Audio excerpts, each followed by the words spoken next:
Hi everyone, good morning. I'm Bruno with Trucks and Stuff. How's everybody doing today? Well, finally I told you guys that we're gonna take a look at my own train room slash truck room. So let's come on in and check it out.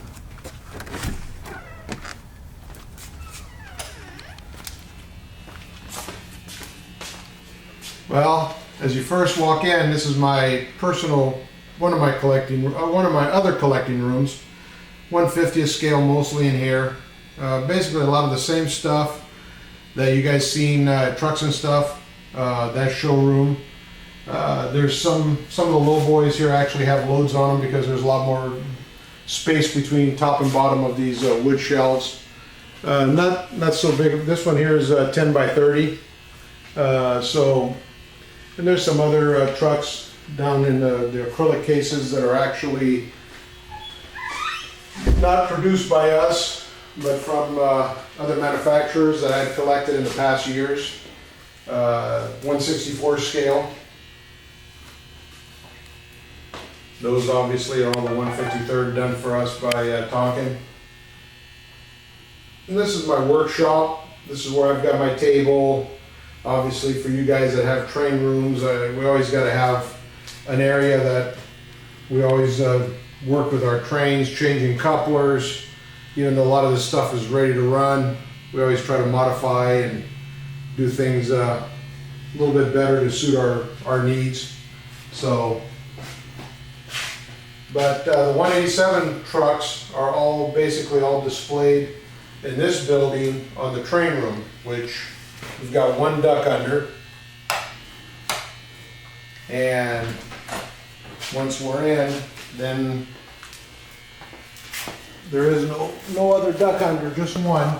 Couldn't do without that. So here it is. Here is the train room slash truck room. And I started on this about 2006 and still working in progress. I did a upper level also.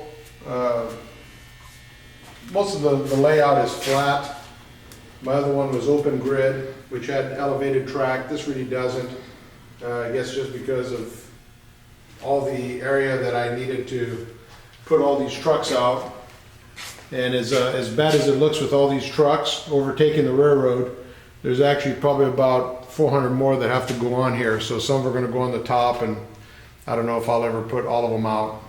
Matter of fact, I was just telling my son that a few minutes ago before we started this that I'm going to go through here, and any trucks that I've got doubles and triples of, I'm probably going to have them put them on eBay or the website and just get rid of them, because I've just got too many. We've done so many trucks with Tonkin that, you know, I like to at least have one of each on the layout. And there's also some customs that I had done or done personally myself. So like a lot of these hay trucks, these were done back with our old trailers. The set of double hay trucks, the custom out trucking trailers, hay trucks. A lot of this stuff is all custom done. Had done, back then we were making some of our own pneumatics. Not the best looking, but you know, there really isn't a pneumatic. I know there's a kit out there somewhere, but nothing really made mass produced. Like if we made them, you know, we'd have probably 5,000 of them out there in different variations, colors, mostly polished, you know, but, and someday we might do that. But for right now, this is I'm just gonna have my son as I'm kind of talking. There's a lot of new equipment on here, but there's a lot still. There's boxes and boxes here of new trucks that I haven't even put out there yet. So, train-wise, I mostly model West Coast railroads, the old SP, some little bit of WP, but mostly SP, BNSF, Santa Fe, blue and yellow, red and silver, now to the new BNSF merger. Burlington Northern, the old Cascade green and black, I believe it's Cascade. I'm not that familiar with the colors from Burlington Northern, but I'm pretty sure that's what it was. Anyway, I do some of the pool power many years ago. I used to have the LMX. So I do mostly West Coast, like I said. I've got some engines sprinkled in there, a couple of Canadian Pacific, Then there's some few Norfolk Southern that, you know, we do see out here periodically in California with run-throughs and pull power on the real trains. So, but I kind of base it on agriculture. I don't do any prototyping as far as actual scenes and, you know, where I go by the pictures. Mine is basically freelance, and I just keep it fun. You know, and hey, for guys that want to do it right down to the picture and, you know, replicate what it was like in the 30s, 40s, 50s, 60s, I say more power to you. You know, I mean, that's why a lot of guys, that's why I don't belong to a club, because some guys, you know, they want to spend 6 months researching something that takes 4 hours to do. You know, I'm not into that. In fact, I tell people, if you're into that, go for it. I don't want this to be a job. You know, I just come in here, I enjoy it, I run my trains. Not much industry gets served on my railroad with trains. It's mostly all trucks. People, they say, that's not prototypical. You should have spurs here and sidings here. Well, if that's what you want to do on your layout, hey, buy more switches. Me, I serve it by trucks. You know, again, it's a hobby. It's a toy. You know, I've seen guys, you know, break up friendships over a darn layout because one guy doesn't like what the other guy's doing. I just say, just do whatever makes you happy and go in there and have fun. Like I said, it is not a job. There's no time card out there in front that I've got to punch in, and I don't think anybody has a time clock out in on their layout that has to clock in and do something by the book. You know, this is all for fun. You know, if you like it, do it. You know, if it gets somebody mad, hey, don't show up, don't come around. You know, that's my attitude. You know, whether it's bad or not, what you want to do at your house, you do that. You're paying the property taxes and the expenses. Do whatever you want at your house. I do what I want in my house, as long as it makes you happy. And trucks make me happy. So, hey, there's trucks on this layout, that's for sure. I really don't have any, I've never had anybody really like a club or organization, even though a lot of them are good. I just don't have a lot of people come over here. But if somebody was in the area visiting or vacationing, you know, from out of state or wherever, you know, and they contacted us, you know, if I'm available and I've got time and we can, you know, work it into our schedule, the persons and myself, you know, I have had people who come in here, you know, if it's worked out time-wise, and show them the layout. You know, I'm not opposed to that. I just don't really like big groups, you know, 20, 30 people, because you can't really spend any one-on-one time, or, you know, a couple guys at a time. That's fine. You know, their wives, I don't have a problem with that. Actually, I have had quite a few guys come in here with their wives, and when they buy like 20 engines and they've got 100 freight cars and they think that their husbands are, you know, over the edge and need to seek a psychiatrist or mental health, and then their husbands bring them over here and they see 250 locomotives or better and over 1,000 freight cars, then their husbands look pretty darn normal. So actually it's been a pretty good therapy for a lot of them. So, because when their wives think that their 20 engines and 100 cars are excessive and they see this, heck, their husbands can go to the hobby shop after they leave here and go buy a couple more because their wives feel bad that they give them such a bad time. So, but I hope you guys enjoy this. My son's still going to film a little bit more because I've got different sections here. And a lot of it is not completely done and detailed the way I'm going to want to finish it. But, you know, I wanted to just paint everything black, where the blacktop and the actual road material. Actually, I found a toolbox shelf liner, which is very good. It's not extrally crinkled, because that's the problem. A lot of time when you buy something, it doesn't really look like blacktop, you know, but this is actually pretty believable. And I got it at Harbor Freight, and it's fairly reasonable. It's like a, I'm not for sure, but I know it's about an 18-inch wide roll, could be 24. By I believe 12 feet. It was like $6 on sale. So anyway, that's going to work for me.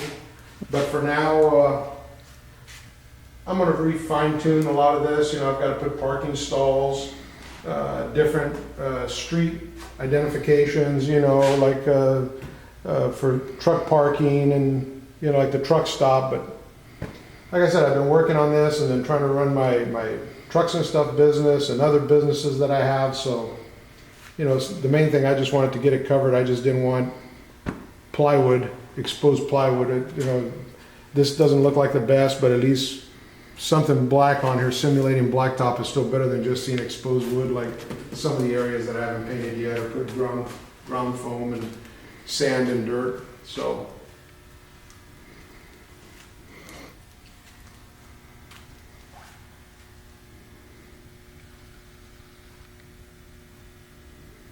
some of these trucks that you see on here are actually our old ag trucks, ag loads that we had done back in the late 90s, early 2000s.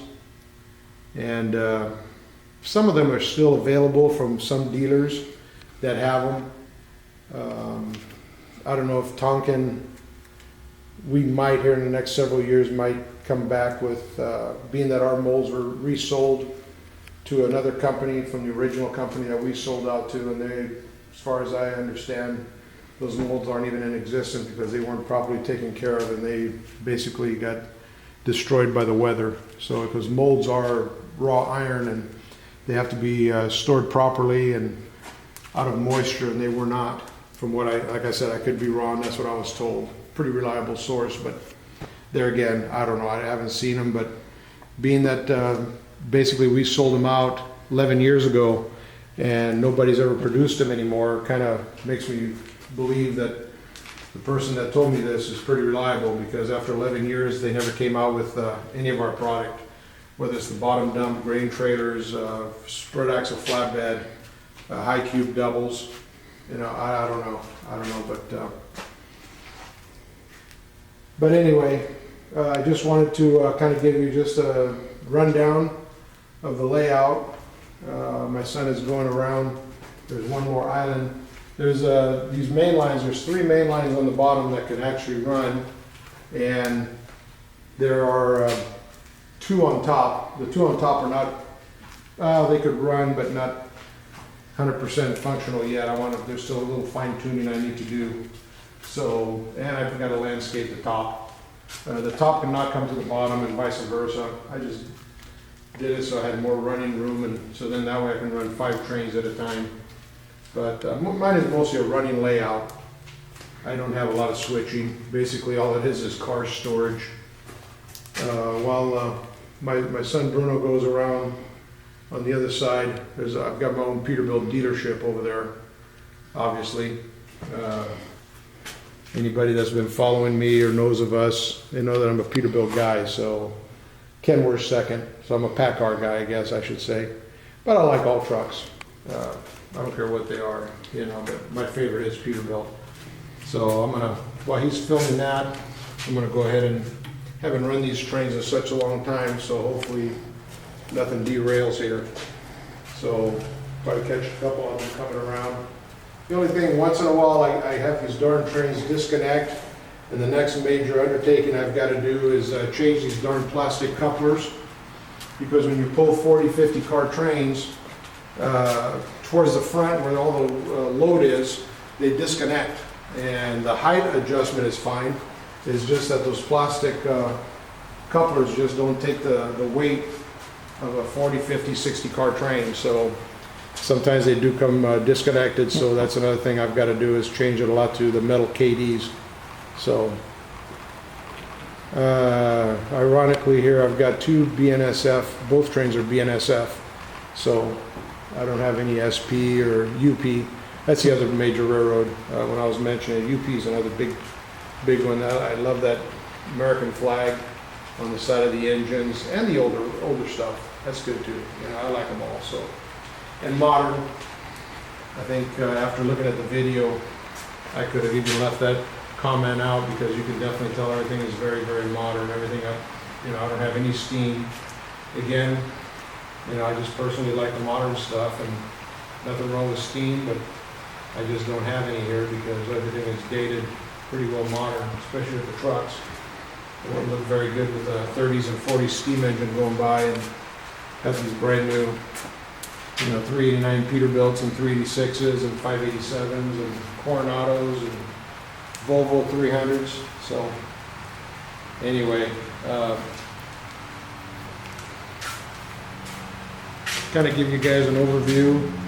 Obviously we're waiting to get our final shipment of the new tankers, the 5 tankers that I mentioned. all in different variations, the paint, the polish, the silver. If I did have any in, I would have definitely put a few out here on the layout, that way you guys could have seen them, but right now, basically, the only 5 I've got are the ones that we put, I believe was video number 2, where I had them hooked up to miscellaneous tractors, the all-white ones. So I'll pause here periodically, that way you guys can just see stuff without hearing my voice.